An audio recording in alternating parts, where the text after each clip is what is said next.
Hello friends, আরেকটা নতুন ভিডিওতে তোমাদের সকলকে অনেক অনেক স্বাগত। বন্ধুরা, আজকের ভিডিওতে আমরা বাংলা বর্ণমালাগুলিকে চলো সুন্দর করে পড়ে নিই। আমরা জানি বাংলা বর্ণমালাকে দুই ভাগে ভাগ করা যায়, এক স্বরবর্ণ, দুই ব্যঞ্জনবর্ণ। আজকের ভিডিওতে সেই স্বরবর্ণ ব্যঞ্জনবর্ণগুলিকে আমরা সুন্দর করে পড়ে নেব। আমরা প্রথমে স্বরবর্ণগুলি পড়ব, তারপর ব্যঞ্জনবর্ণগুলিকে পড়ব। আর স্বরবর্ণ আছে মোট 11টি, আর ব্যঞ্জনবর্ণ আছে মোট 40টি।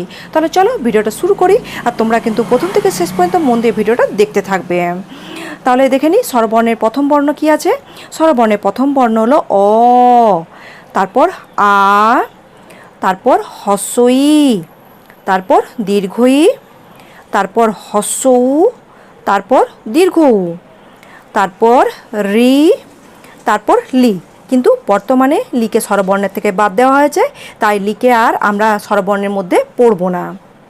তারপর এ, তারপর ওই, তারপর ও, তারপর ও। আর অ থেকে ও পর্যন্ত হলো স্বরবর্ণ। এরপর আমরা চলো ব্যঞ্জনবর্ণগুলিকে সুন্দর করে পড়ে নিই।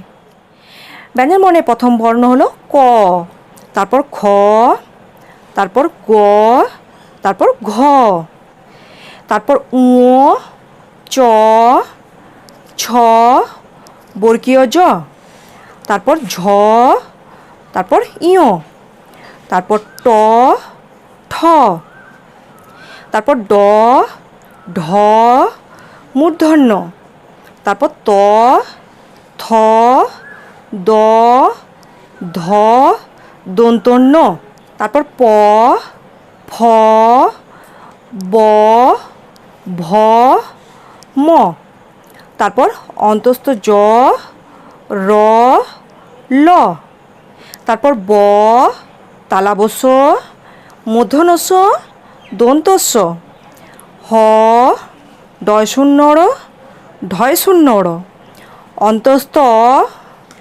খণ্ডত্ব, অনুস্বার, বিসর্গ, চন্দ্রবিন্দু। তাহলে বন্ধুরা, আজকের ভিডিওতে আমরা বাংলা বর্ণমালার স্বরবর্ণ ব্যঞ্জনবর্ণগুলিকে সুন্দর করে পড়ে নিলাম। আশা করি ভিডিওটা তোমাদের ভালো লেগেছে। আর আজকের মতো এই পর্যন্তই, পরদিন দেখাচ্ছি নতুন একটা ভিডিওর সাথে। এখনকার মতো টাটা।